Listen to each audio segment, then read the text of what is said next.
বিশ্বনবী মুহাম্মদুর রাসূলুল্লাহ সাল্লাল্লাহু আলাইহি ওয়াসাল্লাম ইরশাদ করেন, যে ব্যক্তি সকালবেলা তিনবার তেলাওয়াত করবে আউযু বিল্লাহিস সামিউল আলিম মিনাশ শাইতানির রাজিম, এরপরে সূরা হাশরের শেষ তিনটি আয়াত তেলাওয়াত করবে, রব্বুল আলামিন ওই ব্যক্তির জন্য ৭০,০০০ ফেরেশতা নিয়োগ দিবেন যারা সারাদিন ওই লোকের জন্য মাগফিরাতের দোয়া করবে। শুধু এখানেই শেষ নয়, বিশ্বনবী ফরমান ওয়া ইন মাতা ফি যালিকাল ইয়াউমি মাতা শাহীদান, ওই দিন যদি ওই ব্যক্তিটা ইন্তেকাল করে সে শহীদ হয়ে কিয়ামতের দিন আল্লাহর সামনে দাঁড়াবে। সকালবেলা যদি পড়েন তিনবার আউযু বিল্লাহিস সামিউল আলিম মিনাশ শাইতানির রাজিম তিনবার পড়ে সূরা হাশরের শেষ তিন আয়াত যদি তেলাওয়াত করেন, তাহলে আপনার জন্য আল্লাহ তাআলা ৭০,০০০ ফেরেশতা নিয়োগ করবে। সারাদিন তারা আপনার জন্য মাগফিরাতের দোয়া করবে, আর ওই দিন ইন্তেকাল করলে আল্লাহ তাআলা শহীদ হিসেবে আপনাকে কিয়ামতের দিন দাঁড় করাবে। সুবহানাল্লাহ, এত আস্তে। আবার সন্ধ্যাবেলায় যদি পড়েন, সারা রাতের জন্য ৭০,০০০ ফেরেশতা মাগফিরাতের দোয়া করবে। ওই রাতে মারা গেলে শাহাদাতের মৃত্যু নসিব হয়ে যাবে। এজন্য এই দোয়াটা পড়ার দরকার আছে না নাই? আযকারুস সাবাহি ওয়াল মাসা, সকাল সন্ধ্যার যে জিকির, এই জিকিরের অন্তর্ভুক্ত করে নেবেন এই ওয়াজিফাটা। যে হাদিসটা বর্ণনা করলাম সুনানে তিরমিজির হাদিস, যদিও হাদিসটা সনদের দিক থেকে দাঈফ, কিন্তু মুহাদ্দিসিনে একরাম বলেছেন যেহেতু এটা ফাজাইলুল আমালের হাদিস, এটা পড়ার ক্ষেত্রে কোনো নিষেধাজ্ঞা নাই, এটা পড়া যাবে। সো সকাল সন্ধ্যা যদি সুযোগ হয় এই ওয়াজিফাটা যেন আমরা পড়ি। এই তিনটি আয়াতের ভেতরে আল্লাহ তাআলা তার 14টি গুণবাচক নাম উল্লেখ করে দিয়েছেন। কয়টি? আওয়াজ করে বলেন তো, যারা শুনতে পেয়েছেন বলেন, এই তিনটি আয়াতের মধ্যে আল্লাহর কয়টি সুন্দর সুন্দর গুণবাচক নাম আছে বলেন তো? কয়টি? সবাই বলেন কয়টি? 14টি গুণবাচক নাম, চমৎকার চমৎকার নাম। যে নামগুলো যদি আমরা আজকে পড়ি, শুনি, জানি, আল্লাহ তাআলা সম্পর্কে ব্যাপক ধারণা, ইনডেপথ, আমার রব সম্পর্কে ইনডেপথ নলেজ নিয়ে আজকে আমরা ফিরতে পারবো ইনশাআল্লাহ। বলেন সবাই। আসুন আমরা আল্লাহ তাআলার এই চমৎকার চমৎকার 14টি নামের ব্যাখ্যা বিশ্লেষণ আজকের এই তাফসীর ময়দান থেকে জানি। প্রিয় ভাইয়েরা, আল্লাহর অনেক সুন্দর সুন্দর নাম আছে, আমাদের উচিত এই নামগুলো দিয়ে আল্লাহকে ডাকা। সম্মানিত ভাইয়েরা, আল্লাহ তাআলার চমৎকার চমৎকার অনেক নাম আছে যেগুলো আল্লাহ তাআলা কোরআনে উল্লেখ করেছেন। আল্লাহর আসল নাম হচ্ছে আল্লাহ। আসল নাম কি? সবাই বলুন, আসল নাম কি? আল্লাহ তাআলার আসল নাম হচ্ছে আল্লাহ। আওয়াজ করে আল্লাহর একটা ডাক দেন, বলেন আল্লাহ। মন থেকে, হৃদয়ের গহীন থেকে, হৃদয় নিংড়ানো মনের সবটুকুন ভালোবাসাকে উজাড় করে দিয়ে আল্লাহর নামটা জপেন তো, পড়েন তো আল্লাহ। কেমন লাগে? ভালো লাগে? এর চেয়ে সুন্দর মধুমাখা নাম, জাদুমাখা নাম আর আছে? দু একজন বলছে নাই। আওয়াজ করে বলেন, এর চেয়ে সুন্দর নাম আর আছে? আল্লাহ নাম যতই জপি ততই মধুর লাগে, নামে এত জাদু থাকে কে জানি তো আগে। আল্লাহ নাম যতই জপি, ও নাম জপে প্রিয়তম, ও নামে জপে মজনু সম, ওই নামে পাপিয়া গাহে হৃদয়ে গোলাপে বাগে। আল্লাহ নাম যতই জপি। আল্লাহু আকবার। এত মধুর নাম আর দ্বিতীয়টা নাই, যতই জপি ততই ভাল লাগে, ঠিক কিনা বলেন? এজন্য রব্বুল আলামিন বলেন, ওয়ালিল্লাহিল আসমাউল হুসনা ফাদউহু বিহা ওয়া যারুল্লাযীনা ইউলহিদুনা ফি আসমাই সায়ুজজাউনা মা কানু ইয়ামালুন।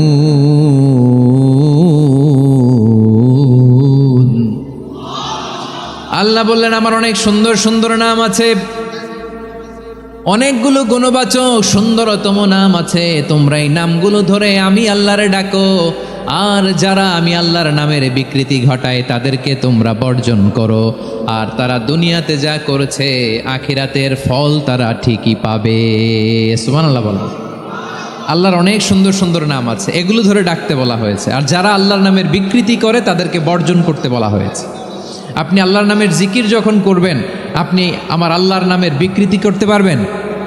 বারোয়াখালীর ভাইয়েরা বুঝে থাকলে আওয়াজ দেন, আল্লাহর নামের বিকৃতি করা যাবে? আপনি যখন জিকির করবেন স্পষ্ট শব্দে আল্লাহর নামটা বোঝা যেতে হবে। সুবহানাল্লাহ, ওয়ালহামদুলিল্লাহ, লা ইলাহা ইল্লাল্লাহ, আল্লাহু আকবার। একসাথে মিলিয়ে করেন অথবা আলাদা আলাদা করেন, অথবা শুধু আল্লাহ আল্লাহ এই নামের জিকিরও যদি করেন স্পষ্ট বোঝা যাইতে হবে। আল্লাহর নামের বিকৃতি করা যাবে, কিন্তু আল্লাহর নামের বিকৃতি করে জিকির এদেশে আছে না নাই? আছে। দেখবেন জিকিরের মধ্যে হুই হুই হুই হুই হুই এরকম করতেছে, আছে না নাই?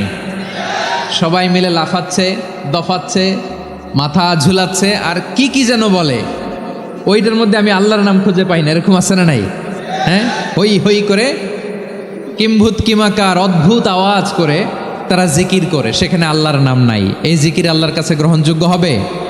আল্লাহ বলেন ওয়াযারুল্লাযীনা ইউলহিদুনা ফি আসমাইহি, খবরদার আমার নামের যারা বিকৃতি ঘটায় তাদেরকে তোমরা বর্জন করো। এজন্য জিকির যখন করব সুস্পষ্টভাবে আল্লাহ তাআলার নাম সেখানে থাকতে হবে, ঠিক কিনা বলেন? আবার আল্লাহ বলেন যেমন মনে চায় তেমন জিকির তোমরা করো না।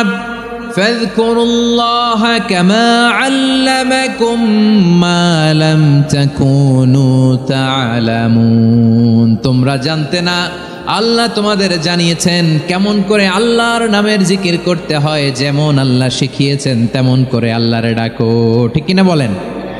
আল্লাহ তাআলা যেমন শিখিয়েছেন তেমন ভাবে আল্লাহ তাআলাকে ডাকতে হবে, ঠিক ওই পদ্ধতিতে আল্লাহ তাআলার নাম যুক্ত হবে। কোন পদ্ধতিতে সেটাও আল্লাহ বলে দিচ্ছেন। আল্লাহ তাআলা বললেন ওয়াজকুর রাব্বাকা ফি নাফসিকা তাদাররুআন ওয়া খীফাতান ওয়া দুনাল জাহরি মিনাল কওলি বিল গুদুওয়ি ওয়াল আসাল ওয়া লা তাকুম মিনাল গাফিলিন, খবরদার আল্লাহর নামের জিকির করো, আল্লাহকে ডাকো। ফি নাফসিকা মনে মনে, তাদাররুআন সবিনয়ে, খীফাতান ভীত বিহবল চিত্তে, দুনাল জাহারি মিনাল কওল অনুচ্চ স্বরে অনুচ্চ আওয়াজে। এভাবে আল্লাহর ডাকলে সেই ডাকা কবুল করে নিবে কে? তাহলে আল্লাহকে জপতে হবে মনে মনে, সবিনয়ে, ভীত বিহবল চিত্তে, অনুচ্চ স্বরে, এভাবে জিকির করতে হবে। বিশ্ব ইসলাম এবং বিশ্বনবীর সাহাবারা ঠিক এই পদ্ধতিতে আল্লাহ তাআলাকে ডাকতেন। তাহলে এই যে আল্লাহ তাআলার সুন্দর সুন্দর নামগুলো আছে, এগুলো ধরে আমরা আল্লাহ তাআলার জিকির করব, তার প্রশংসা করব, তার পবিত্রতা বর্ণনা করব, তাহলে খুশি হবেন কে? বিষ্ণু ঈসা ইসলাম বলেন আশ-শাইতানু জাসিম আলা কলবি ইবনে আদম, শয়তান বনি আদমের কলবের মধ্যে এরকম খামচি মেরে বসে থাকে। খামচি বোঝেন তো? শয়তান বনি আদমের হৃদয়ে কলবে খামচি মেরে বসে থাকে। ফাইদা যাকারাল্লাহ খানাসা, যখন মানুষ আল্লাহর জিকির করে শয়তান দৌড়ে পালায়। ওয়াইদা গাফালা ওয়াসওয়াসা, আর মানুষ যখন অমনোযোগী হয়, গাফিল হয়, শয়তান আবার টেম্পটেশন দেয়, আবার ধোঁকা দেয়, আবার ওয়াসওয়াসা দেয়। এজন্য বিশ্বনবী বলতেন লা ইয়াজালু লিসানুকা রাতবান মিন যিকরিল্লাহ, সব সময় প্রতি মুহূর্তে সর্বক্ষণে তোমার জিহ্বাটা আল্লাহর জিকির দিয়ে ভিজা রাখবা, আল্লাহর জিকির দিয়ে সিক্ত রাখবা, তাহলে কবুল করবে কে? সবাই পড়েন সুবহানাল্লাহ আলহামদুলিল্লাহ লা ইলাহা, সুবহানাল্লাহ আলহামদুলিল্লাহ লা ইলাহা ইল্লাল্লাহ, লা ইলাহা ইল্লাল্লাহু মুহাম্মাদুর রাসূলুল্লাহ সাল্লাল্লাহু আলাইহি ওয়াসাল্লাম। প্রিয় ভাইরা, আল্লাহ তাআলার অনেকগুলো নাম আছে। আল্লাহ তাআলার এই নামগুলো ধরে তার নাম আমাদের ডাকতে হবে, জপতে হবে। বিষ্ণু ঈসা ইসলাম বলেন ইন্না লিল্লাহি তিসআতান ওয়া তিসঈনা ইসমান মিআতান ইল্লা ওয়াহিদা, আল্লাহর রয়েছে 99টা নাম, এক কম 100। এক কম আমরা বাংলায় বলি না যে 1 কম 100, মানে আসলে কয়টা? 99টা। বিশ্বনবী বলেন আল্লাহর 99টা নাম আছে, মিআতান ইল্লা ওয়াহিদা, 1 কম 100। মান আহসাহা দাখালাল জান্নাহ, যে ব্যক্তি এই 99 নাম মুখস্থ করে তার সিনার ভেতরে রাখবে, আল্লাহ তাআলা তাকে জান্নাত দিয়ে ধন্য করে দেবে। এবার বলেন আল্লাহর নামগুলো জানার দরকার আছে না নাই? না, এই নামগুলো আমরা যোগ্য মুখস্থ করব। এই নামগুলো আগে আয়ত্ত করতে হবে। এই নামের যে অর্থ সেটা অনুধাবন করতে হবে। এই নামের যে দাবি সেটা মানতে হবে। সিবগাতাল্লাহ ওয়া মান আহসানু মিনাল্লাহি সিবগা ওয়া নাহনু লাহু আবিদুন। আল্লাহর রঙে রঙিন হইতে হবে। আমার আল্লাহ দয়ালু, আমরাও দয়ালু হতে হবে। আমার আল্লাহ সহনশীল, আমরাও সহনশীলতার চর্চা করতে হবে। আমার আল্লাহ মেহেরবান, আমরাও মেহেরবান হতে হবে। বিষ্ণু ঈসা ইসলাম আল্লাহর এই চমৎকার সুন্দরতম নামগুলো ধরে ধরে আল্লাহর কাছে চাইতেন। আপনি যখন দোয়া করবেন, আল্লাহর নামগুলো ধরে যদি দোয়া করেন, আল্লাহ ওই দোয়া ফিরায় দেয় না। আপনি যদি দোয়ার মধ্যে বলেন ইয়া রহমান, সবাই বলেন ইয়া রহমান, ইয়া রাহিম, ইয়া হাইয়্যু, ইয়া কাইয়্যুম, আল্লাহর চমৎকার নামগুলো ধরে ধরে যদি আল্লাহর কাছে ফরিয়াদ করেন, আল্লাহর নামগুলো ডাকেন, আপনার দোয়া মুহূর্তেই কবুল করবে কে? বিষ্ণু ঈসা ইসলাম এভাবে আল্লাহর নামগুলো ধরে ধরে জিকির করতেন, আল্লাহর নাম জপতেন। তিনি বলতেন আসআলুকা বিকুল্লি ইসমিন হুয়া লাক, আল্লাহ তোমার যত নাম আছে সব নামের ওসিলায় তোমার কাছে ফরিয়াদ করি, সব নামের ওসিলায়।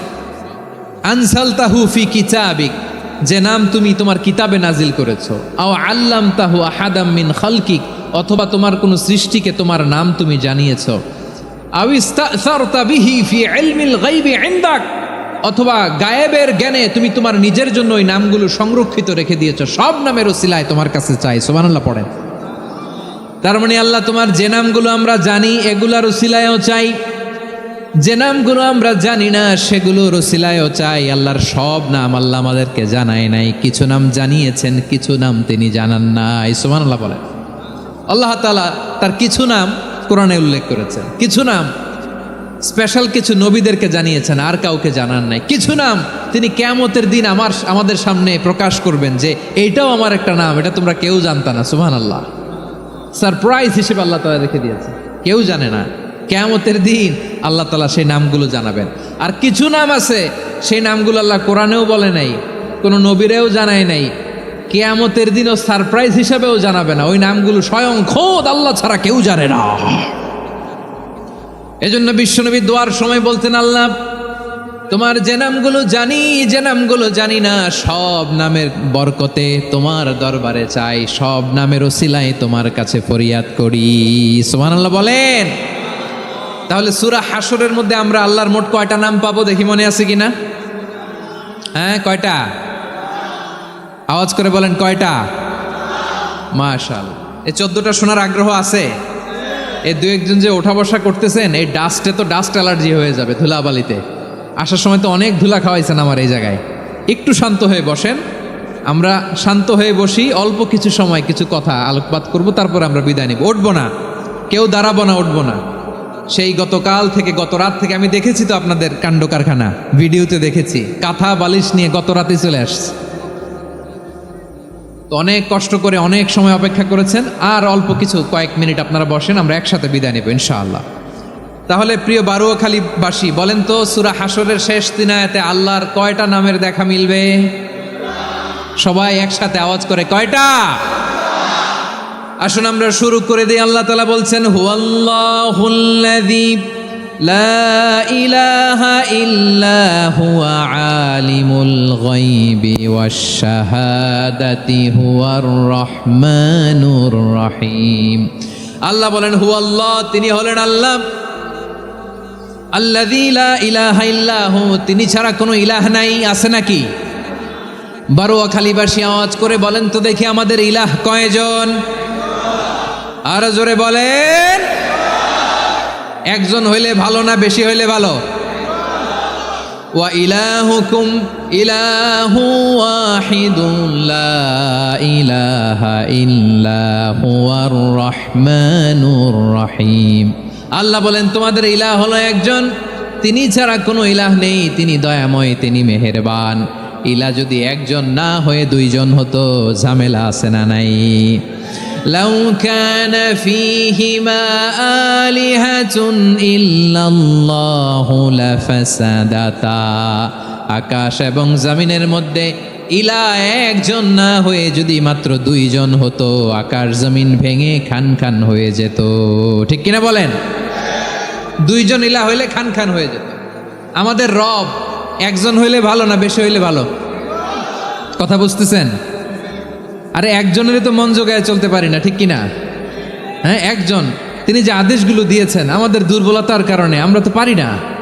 যদি 10 জন হইতো, ওই 10 জনের হ্যাপি করতে পারতাম, তাদেরকে স্যাটিসফাই করা যেত এত সহজে? 10 জনের 10 নিয়ম থাকতো। একজন বলতো আমার সেজদা দিবি সকালে, আরেকজন বলবে আমার জন্য নামাজ পড়বি 3 বার, আরেকজন বলবে আমার জন্য যাকাত দিবি এতবার, আরেকজন বলতো আমার জন্য কুরবানি দিবা এতবার। তাহলে আমাদের জন্য কঠিন হয়ে যেত, ঠিক কিনা? যদি ইলা একজন না হয়ে একাধিক হতো, একজন বলতো না আমি মহাবিশ্ব এভাবে চালাবো, আরেকজন বলতো না আমার মন চায় এভাবে, আমি এভাবে চালাবো, একজন বলতো সূর্য আমি পূর্ব দিকে উঠাবো, আরেকজন বলতো না আমি দক্ষিণ দিকে উঠাবো, আরেকজন বলবে না আমি উত্তর দিকে উঠাবো। এরকম আছে না নাই? ঝামেলা লেগে যেত। এজন্য বেশি রব হইলে আমাদের জন্য ঝামেলা, খোদা বেশি হইলে আমাদের লস। একজন হওয়াতে আমরা বেঁচে গেছি। বারুয়াখালীবাসী আওয়াজ করে না, কথা বলে না। রব খোদা একজন হওয়াতে আমাদের সুবিধা হয়েছে না? এজন্য আল্লাহ বলেন লা ইলাহা ইল্লাহু, তিনি ছাড়া তোমাদের কোনো ইলাহ নাই, তিনি একজন। লা ইলাহা ইল্লাহু আলিমুল গায়বি ওয়াশ শাহাদা, তিনি প্রকাশ্যেরও মালিক অপ্রকাশ্যেরও মালিক। তিনি যেটা ওপেন এটাও জানেন, যেটা গোপন সিক্রেট ওইটাও জানেন। আলিমুল গায়বি ওয়াশ শাহাদা, তিনি গায়েবের মালিক, গায়েবের জ্ঞানী, যেটা দেখা যায় না, অদৃশ্য, জানা নাই, এটাও তিনি জানেন। এগুলো জানতে তার কোনো মাধ্যমের প্রয়োজন হয় না। অতীতে কি হয়েছে, বর্তমানে কি চলছে, ভবিষ্যতে কি হবে, সব তার জ্ঞানের ভেতরে আছে না নাই? এজন্য আল্লাহ বললেন আলিমুল গায়বি ওয়াশ শাহাদা, তিনি গায়েবের জ্ঞান রাখেন, তিনি দৃশ্য জগতের জ্ঞান রাখেন, তিনি প্রকাশ্য জগতের জ্ঞান রাখেন, তিনি গোপন জগতের জ্ঞান রাখেন। তার কাছে কোনো কিছু গোপন নাই, ঠিক কিনা বলেন? ওয়ার রহমানুর রহিম, তিনি হলেন দয়াময়, তিনি হলেন মেহেরবান। এই যে শুরু হলো 14 নামের প্রথম 2টা, আর রহমান আর রহিম। ওয়ার রহমানুর রহিম, তিনি হলেন the most gracious, the most merciful, তিনি দয়াময়, তিনি অতিশয় মেহেরবান। সুবহানাল্লাহ বলেন। তার দয়ার কোনো শেষ নাই, তার মায়ার কোনো শেষ নাই।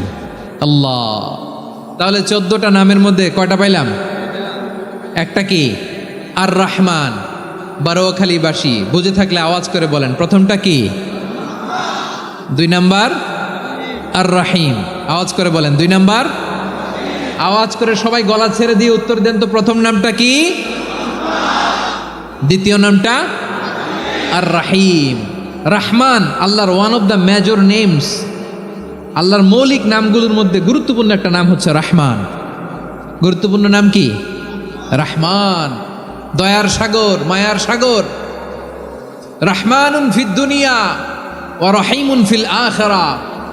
এই দুনিয়ার জন্য আল্লাহ রহমান, দুনিয়াতে আল্লাহ সবাইরে দয়া করে, কাফিররাও করে, মুসলিমরাও করে। আর আখিরাতের জন্য তিনি রহিম, সেখানে কাফির মুশরিকদের জন্য আল্লাহর পক্ষ থেকে কোনো দয়া থাকবে না। চিল্লায় বলেন ঠিক কি না? এজন্য আল্লাহ বললেন আমার মৌলিক একটা নাম হলো রহমান। আল্লাহর পরে অন্য কোনো নাম দিয়ে যদি তোমরা আমার নাম প্রকাশ করতে চাও, জপতে চাও, ডাকতে চাও, তোমরা রহমান নামে ডাকো। রব্বুল আলামিন ইরশাদ করেন কুলিদুল্লাহ আউইদুর রহমান আইয়াম্মা তাদউ ফালাহুল আসমাউল হুসনা। আমাকে আল্লাহ নামে ডাকো কিংবা আমি আল্লাহকে রহমান নামে ডাকো, যে নামেই ডাকো না কেন আমার আছে অনেকগুলো সুন্দর সুন্দর নাম। যে নামেই ডাকো আমি শুনি, ডাকলেই আমি সাড়া দেই। সকালে ডাকলেও সাড়া দেই, দুপুরে ডাকলেও সাড়া দেই, মাঝ রাতেও যদি আমরা বিপদে পড়ি ডাকলে আমাদের ডাকে সাড়া দেয় কে? সবাই বলুন তো, সাড়া দেয় কে? আবার বিশ্বনবী যখন মক্কায় দাওয়াত দিচ্ছিলেন, তিনি মাঝে মাঝে আল্লাহর নাম বলছিলেন, মাঝে মাঝে তিনি রহমান নাম বলছিলেন। যখন তিনি বললেন ওয়াইদা কিলা লাহুমুসজুদু লিররহমানি ক্বালু ওয়ামার রহমান, বিশ্বনবী মক্কায় যখন মক্কার কাফিরদেরকে, কুরাইশদেরকে বলল তোমরা রহমানকে সেজদা দাও, রহমানের ইবাদত করো, রহমানের জন্য সেজদায় লুটিয়ে পড়ো, মক্কাবাসী বলে রহমান আবার কে? রহমান রে তো চিনি না। রহমানকে? আল্লাহ চিনি, রহমান চিনি না। মক্কাবাসী কি বলে? কারে চিনে? আল্লাহরে চিনে। কারে চিনে না? রহমান কে তো চিনি না। রহমান আবার কোত্থেকে আসলো? কে Rahman? Who is this Rahman? যখন তারা বলে রহমান রে চিনি না, আল্লাহর গায়রতে আঘাত লেগেছে। আল্লাহ বলে রহমান রে চিনো না, না? তাদেরকে চিনানোর জন্য আল্লাহ ৭৮ আয়াত বিশিষ্ট আর রহমান নামে কোরআনে একটা সূরা নাজিল করেছেন।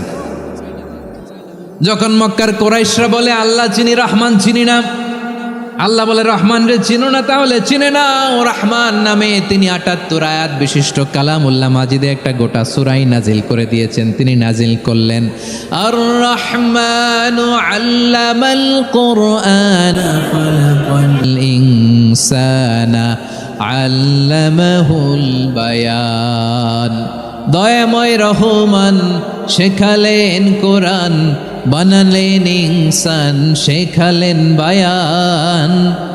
দয়াময় রহমান শেখালেন কোরআন, বানালেন ইনসান শেখালেন বায়ান। দয়াময় রহমান শেখালেন কোরআন, বানালেন ইনসান শেখালেন বায়ান। পড়েন আল্লাহু আকবার। আল্লাহ বলে রহমান কারে বলে চেনো না? শুনে নাও, ৭৮ আয়াত বিশিষ্ট গোটা একটা সূরা নাজিল করে দিলাম, সূরাতু আর রহমান। আর রহমান তিনি দয়ালু, আল্লামাল কোরআন তিনি মানুষকে কোরআন শিখিয়েছেন, খালাকাল ইনসান মানুষ বানিয়েছেন, আল্লামাহুল বায়ান মানুষকে কথা বলা বর্ণনা করা শিখিয়েছেন। পড়েন সুবহানাল্লাহ। গোটা একটা সূরাই নাজিল করেছেন, সূরাতু আর রহমান।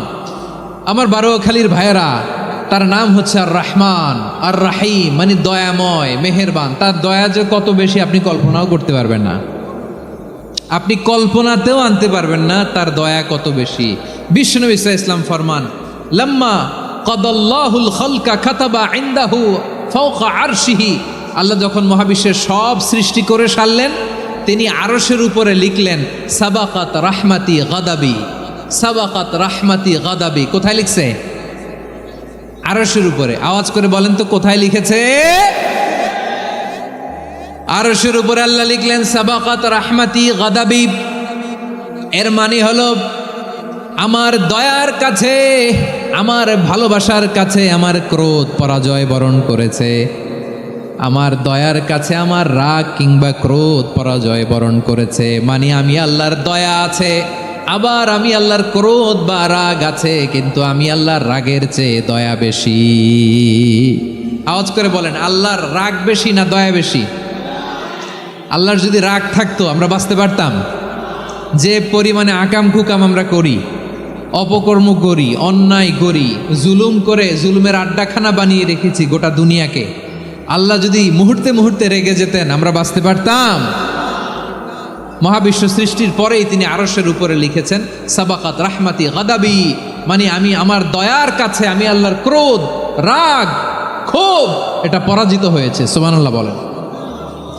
আবার বিষ্ণু বললেন জাআলাল্লাহুর রাহমাতা মিয়াতা জুজ, আল্লাহ দয়ার ভালোবাসাকে 100 টুকরা করলেন, 99 টুকরা দয়া মায়া ভালোবাসা আল্লাহ নিজের কাছে রেখে দিলেন, আর 1 টুকরা দয়া মায়া ভালোবাসা আল্লাহ গোটা বিশ্বের সবার মাঝে ঢেলে দিলেন।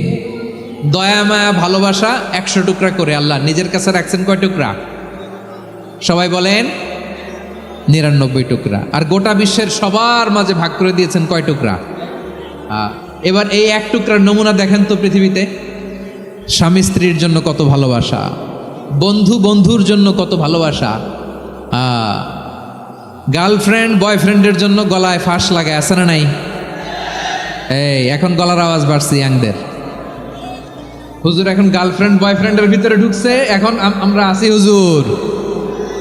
জেগে উঠছে বারোয়াখালী। দেখেন এই তো কয়েকদিন আগেই তো, কত বছরের 12 না কত বছরের এক মেয়ে, কত বছর, 11। ওই দেখেন সব মুখস্থ দুষ্টগুলার, আর কিছু মুখস্থ না থাকলে এগুলো মুখস্থ। 11 বছরের, তারে কি বলবো, তরুণীও তো না, কিশোরী। এই কিশোরী ভালোবাসার টানে বাপ মা থুইয়া চলে গেছে কোথায়। দেখেন ভালোবাসারে আল্লাহ 100 টুকরা করেছেন, 99 টুকরা ভালোবাসা আল্লাহ নিজের জন্য রেখেছেন, 1 টুকরা আমাদের সবাইকে ভাগ করে দিয়েছেন। যত পাখি আছে পৃথিবীতে, যত মাছ আছে, যত প্রাণী আছে, যত মানুষ আছে, যত জিন আছে, আমরা সবাই মিলে পেয়েছি ভালোবাসার কয় টুকরা। আর আরশে আজিমের অধিপতি আল্লাহ, তিনি তার কাছে ভালোবাসা রেখে দিয়েছেন কয় টুকরা। তাহলে এবার আওয়াজ করে বলেন, আল্লাহর রাগ বেশি নাকি দয়া বেশি?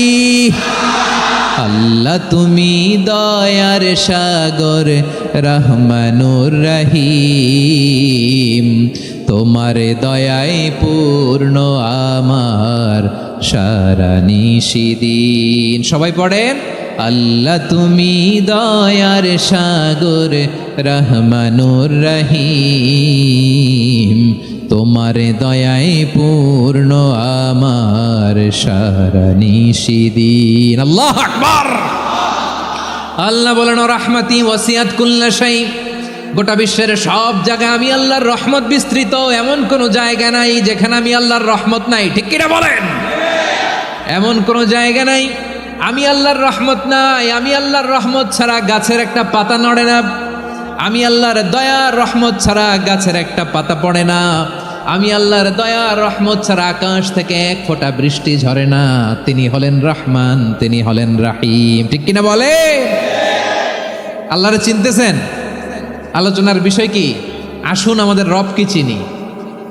তিনি হলেন আর রহমান, তিনি হলেন আর রাহিম। তার দয়ার কোনো শেষ নাই, তার মায়ার কোনো শেষ নাই। বনি ইসরাইলের এক লোক 500 বছর আল্লাহর ইবাদত করেছে। কয় বছর? কোথায় জানেন? সাগরের মাঝখানে এক পাহাড়, ওই পাহাড়ের উপরে বসে 500 বছর টানা আল্লাহর ইবাদত। দিনে আর রাতে একবার করে নিচে নামতেন। সেখানে আল্লাহ তাআলা পাথরের ভেতর থেকে তার জন্য মিঠা পানির ব্যবস্থা করে দিয়েছেন, আর একটা ডালিম গাছের ব্যবস্থা করে দিয়েছেন। সকালে নামলে একটা টসটসে ডালিম, রাতে নামলে টসটসে ডালিম। এগুলো খেয়ে খেয়ে 500 বছর সে আল্লাহর ইবাদত করেছে। আর সে আল্লাহর কাছে বলেছে, আল্লাহ আমি যখন মারা যাব সেজদারত অবস্থায় যেন মারা যাই। ঠিকই আল্লাহ সেজদারত অবস্থায় সাইয়েদনা আজরাইলকে পাঠিয়ে দিলেন। সেজদারত অবস্থায় লোকটা মারা গেল। 500 বছর ইবাদতের পরে আল্লাহর দরবারে কিয়ামতের কঠিন ময়দানে যখন লোকটা হাজির হয়ে যাবে, আল্লাহ বলবেন, আদখিলু আবদি আল জান্নাতা বিরহমাতি, আমার বান্দাকে আমার দয়া, আমার ভালোবাসা দিয়ে জান্নাতে ঢুকায়া দাও। 500 বছর ইবাদত করছে তো, আমার দয়ায় আমার বান্দারে জান্নাত দাও। এই বান্দা বলে, বালবি আমালি, আল্লাহ তোমার দয়া লাগবে কেন? আমি আমার আমল দিয়ে জান্নাতে যেতে চাই। কি দিয়ে? কথা বুঝে নাই বোধহয়। আল্লাহর এই বান্দা কি দিয়ে জান্নাতে ঢুকতে চায়? আমল দিয়ে। আল্লাহ বলছে, আমার দয়ায় আমার বান্দারা জান্নাতে নিয়ে যাও ফেরেশতারা। এ বলে, আল্লাহ তোমার দয়া লাগবে কেন? সেজদা তো কম দেই নাই, জিকির করতে করতে 500 বছর শেষ করে দিলাম, আবার তোমার দয়া লাগবে?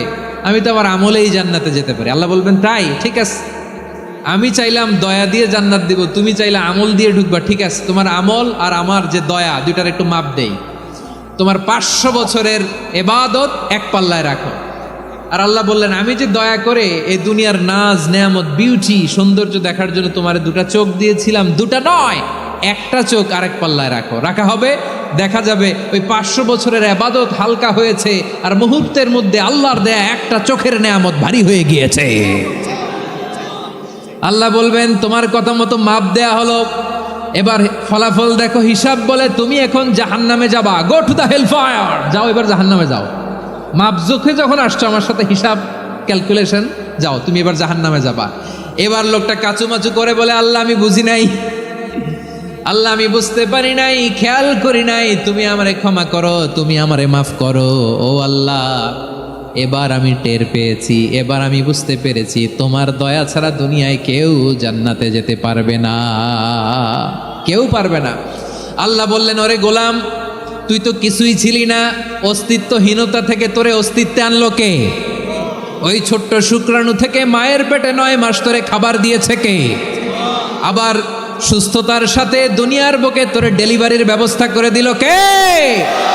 আবার তোর মায়ের বুকের ভেতরে 2টা খাবারের লাইনের ব্যবস্থা করে দিল কে?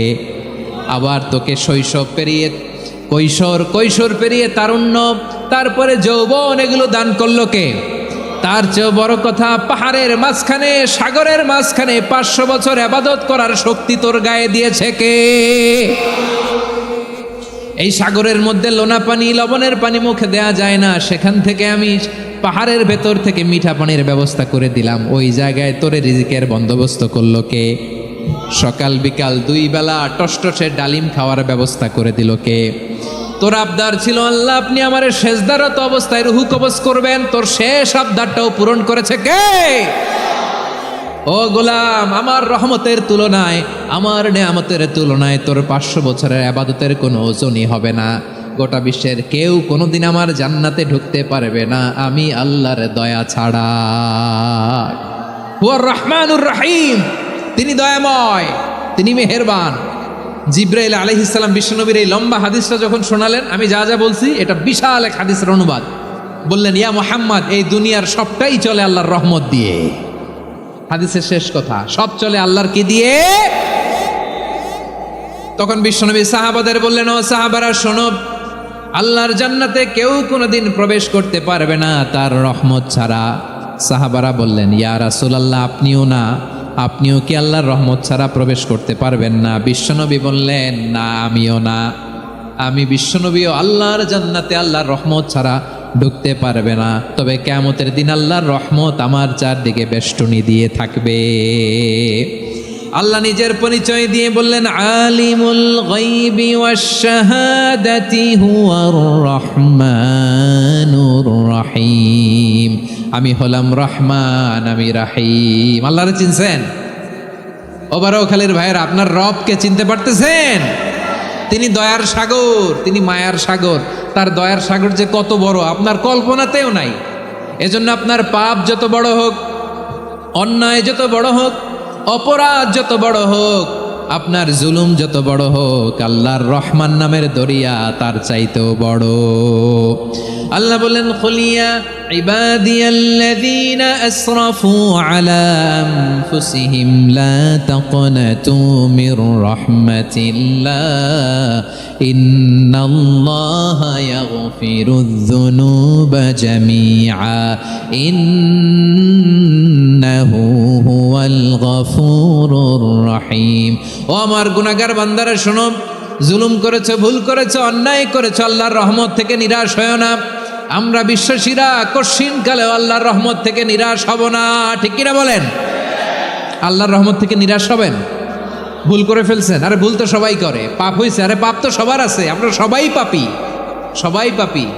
যত পাপ হোক, ভুল হোক, অন্যায় হোক, অনুতপ্ত হয়ে তওবা করে, অজু করে, জায়নামাজটা বিছিয়ে সেজদা দিয়ে চোখের পানি ছাড়েন। চোখের বেয়ে পড়া পানি আল্লাহর কাছে যে কত প্রিয়। অনুতপ্ত বান্দার চোখের পানির ফোঁটা তার চোখ বেয়ে, নাকের ডগা বেয়ে জমিনে ড্রপ করার আগেই আল্লাহর ওই বান্দার সব গুনাহ মাফ করে দেয়। আল্লাহ বললেন, আমি রহমানুর রহিম, আমি দয়াময়, আমি মেহেরবান। এরপর আল্লাহ বললেন, হুয়াল্লাহুল্লাযী লা ইলাহা ইল্লা হুয়াল মালিকুল কুদ্দুসুস সালামুল মুমিন। ওয়াল্লাহুল্লাযী, তিনি এমন আল্লাহ, লা ইলাহা ইল্লাহু, তিনি ছাড়া কোনো ইলাহ নাই। আল মালিক, তিনি হলেন আল মালিক। 2টা শেষ, আর রহমান আর রাহিম শেষ। এবার আল্লাহ 3 নাম্বার গুণবাচক নামের পরিচয় দিচ্ছেন। আল্লাহ বলছেন, আমি হচ্ছি আল মালিক। আমি কি? মানে সম্রাট। আল মালিক মানে হচ্ছে দ্য কিং অফ কিংস, সব রাজার বড় রাজা, মহারাজা। তার চেয়ে বড় রাজা আর কেউ নাই, তার চেয়ে বড় সম্রাট আর কেউ নাই, তার চেয়ে বড় ক্ষমতাধর সত্তা মহাবিশ্বে দ্বিতীয় কেউ নাই। চিৎকার করে বলেন ঠিক কি না? তিনি আল মালিক। আল মালিক মানে ক্ষমতাধর, ক্ষমতার মালিক, রাজা ধীরাজ বাদশাহ। তার ক্ষমতা আর আমাদের ক্ষমতা একরকম নাকি? হ্যাঁ, আমাদের দুনিয়াতে ক্ষমতা অস্থায়ী ক্ষমতা, ঠিক কিনা বলেন? আইজ আছে কাল নাই, এরকম না ক্ষমতা? আল্লাহর ক্ষমতাও তো এরকম না, আইজ আছে কাল নাই, এরকম। দুনিয়াতে দেখবেন কোন দেশের প্রেসিডেন্টের 4 বছরের ক্ষমতার মেয়াদ, কোন দেশে 5 বছরের। আল্লাহর কয় বছরের? 10 বছরের নাকি 20 বছর 100 বছর? আল্লাহর ক্ষমতার মেয়াদ কতদিন বলেন? বুঝে থাকলে বলেন তো। চিরকাল তার ক্ষমতার মেয়াদ। চিল্লায় বলেন ঠিক কিনা? নিরঙ্কুশ ক্ষমতা, একচ্ছত্র ক্ষমতা বলতে যা বুঝায়, এই ক্ষমতা একমাত্র আল্লাহরই আছে। আমাদের ক্ষমতার জন্য আমরা ডিপেন্ড করতে হয়, ওর ডিপেন্ড লাগে, ওই জনমত নেওয়া লাগে, ওই জনগণের কাছে যাওয়া লাগে, ভোট চাওয়া লাগে, এরা ভোট দিলে এরপরে আমরা আসবো, ঠিক কিনা? আবার জনগণ না চাইলে আমরা নাই। আল্লাহর ক্ষমতা কি এরকম? হ্যাঁ। আবার দেখবেন দুনিয়াতে ক্ষমতায় যাওয়ার জন্য জোট করা লাগে, জোট। জোটের রাজনীতি আছে না নাই? জোট হয়, শরিক হয়, এই হয়, সেই হয়, নানাভাবে দুনিয়াতে ক্ষমতায় আসতে হয়। আল্লাহ বলে আমার ক্ষমতার জন্য কারো উপর বিন্দু পরিমাণ আমার ডিপেন্ড করা লাগে না। সৃষ্টি শুরু থেকে আমি ক্ষমতার চেয়ারে বসা, মহাবিশ্বের শেষ পর্যন্ত, সীমাহীন ভবিষ্যৎ পর্যন্ত আমি ক্ষমতার চেয়ারে থাকব। আমি হলাম আল মালিক। আমার ক্ষমতার কোনো কমতি নাই, কোনো ঘাটতি নাই। কেউ আমার ক্ষমতা থেকে নামাতে পারবে না। পারা যাবে? এই যে আমরা ফ্যাসিস্ট সরকারের যে আপনারা নামাই দিছেন গণ অভ্যুত্থান করে, মনে আছে? 5ই আগস্টের কথা ভুলে গেছেন এত তাড়াতাড়ি? মনে আছে? আছে। তা আমরা সবাই মিলে যদি একটা গণ অভ্যুত্থান করি, তাইলেই তো আল্লাহর ক্ষমতার চেয়ার থেকে নামায় ফেলানো যায়। হ্যাঁ, যাবে না? পারবো না আমরা? কি বলে, পারা যাবে না? আচ্ছা, আমরা না হয় পারলাম না, জিন জাতি যদি আমাদের সাথে জয়েন করে, ম্যানকাইন্ডের সাথে জিনকাইন্ড, ইফ দে জয়েন আস, সবাই মিলে একটা গণ অভ্যুত্থান, রেভলিউশন, ডেমনস্ট্রেশন, প্রোটেস্ট, সবাই মিলে যদি একটা অভ্যুত্থান করি, তাইলেই তো আল্লাহর ক্ষমতা শেষ। আওয়াজ করে বলেন, তাইলেই কি আল্লাহর ক্ষমতা শেষ হবে? এই যে বারোয়াখালীর ভাইয়েরা, এদিকে কি হচ্ছে আমি তো দেখতে পাচ্ছি, এরকম হলো কেন? তোমরা খালি বোতল ছুড়লা কেন দু একজনের উপরে? হ্যাঁ, আমার দিকে তাকাও। প্রিয় ভাইয়েরা, শান্ত হন, আমার দিকে তাকান। আর অল্প কয়েক মিনিট আমার দিকে তাকান। কেউ কিছু ছুঁড়ে মারবেন না কারো দিকে, মেহরবানি করে আমার দিকে তাকান। তাহলে আমরা সবাই মিলে একটা গণ অভ্যুত্থান যদি করি, আল্লাহর ক্ষমতা থেকে নামানো যাবে? আল্লাহ বলেন না, আমি হলাম আল মালিক, আসল ক্ষমতার মালিক, the king of kings, the owner of ultimate power, the owner of ultimate authority, the owner of ultimate sovereignty. নিরঙ্কুশ একচ্ছত্র ক্ষমতার মালিক হচ্ছি আমি আল্লাহ। আল্লাহ তাআলা সূরা মুলকের শুরুতে বলছেন, তাবারাকাল্লাযী বিয়াদিহিল মুলকু ওয়া হুয়া আলা কুল্লি শাইইন কাদির। মহিমান্বিত সত্তা, যার হাতে ক্ষমতা, তিনি যা চান তাই করতে পারেন। আওয়াজ করে বলেন তো তিনি কে? আবার আল্লাহ বলেন, কুলিল্লাহুম্মা মালিকাল মুলকি তুতিল মুলকা মান তাশাউ ওয়া তানজিউল মুলকা মিম্মান তাশা ওয়া তুইজ্জু মান তাশাউ ওয়া তুযিল্লু মান তাশাউ বিয়াদিকাল খায়র ইন্নাকা আলা কুল্লি শাইইন কাদির। আল্লাহু আকবার। এ নবী, আপনি বলুন, আল্লাহুম্মা মালিকাল মুলক, আল্লাহ আপনি ক্ষমতার মালিক। তুতিল মুলকা মান তাশা, যাকে চান তারে ক্ষমতার চেয়ারে বসান। ওয়া তানজিউল মুলকা মিম্মান তাশা, যাকে চান তাকে ক্ষমতার চেয়ার থেকে ছুঁড়ে ফেলে দেন। তিনি কে? ক্ষমতার চেয়ারে বসায় কে? আবার মনে চাইলে আস্থা করে ছুঁড়ে নিক্ষেপ করেন, তিনি কে? আবার আল্লাহ বললেন, ওয়ালাম ইয়াকুল্লাহু শারীকুন ফিল মুলকি, আমার ক্ষমতায় কোনো শরিক নাই, কোনো জোট নাই, কোনো পার্টনার নাই, কোনো অংশীদার নাই। আবার আমি চলে গেলে আমার ক্ষমতার দাবিদারও কেউ নাই। আল্লাহু আকবার। এই দুনিয়াতে রাজা মারা গেলে পরের রাজা কে হয়? রাজার ছেলে রাজা, ঠিক কিনা বলেন? আল্লাহ চলে গেলে আরেকজন বসবে নাকি? এরকম না, তার ক্ষমতার সাথে দুনিয়ার ক্ষমতার কোনো মিলই নাই। এজন্য তিনি তার নাম দিয়েছেন আল মালিক।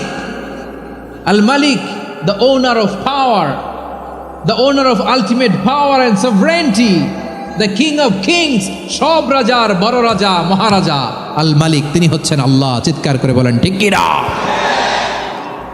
তিনি আসল ক্ষমতার অধিকারী। দুনিয়াতে যে আমরা ক্ষমতা নিয়ে কামড়াকামড়ি করি, মারামারি করি, কিয়ামতের দিন আল্লাহ জিজ্ঞেস করবেন, কই তোদের ক্ষমতা আজকে বল? কিয়ামতের সময় সব মানুষগুলো যখন ইন্তেকাল করবে, সব জিনেরা যখন ইন্তেকাল করবে,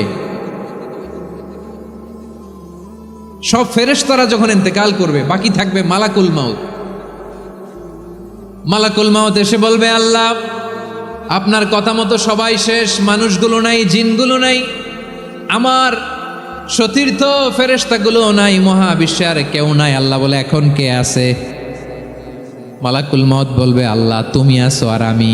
তুমি তো আল হাইয়্যু আল কাইয়্যুম, অবিনশ্বর, শাশ্বত, চিরঞ্জীব, কোনোদিন মরবা না, তুমি আছো আর তোমার গোলাম আমি আছি আজরাইল। মহাবিশ্বে কয়জন আছে মাত্র? জোরে বলেন। এক হচ্ছেন আর হচ্ছে মালাকুল মাউত। আল্লাহ তুমি আছো আমি আছি। আল্লাহ বলবে, ঠিক আছে, এবার তোমার মরণের পালা, মুত ইয়া মালাকাল মাউত, হে মৃত্যুর ফেরেশতা তুমি মরো। মালাকুল মাউত আল্লাহর আদেশ বাস্তবায়ন করতে যে বিকট একটা চিৎকার দিয়ে মৃত্যুবরণ করবে। ওই চিৎকার দুনিয়ার মানুষেরা, চিৎকারের আওয়াজ যদি দুনিয়ার মানুষেরা শুনতে পেত, দুনিয়ার মানুষের প্রত্যেকের কানের পর্দা ফেটে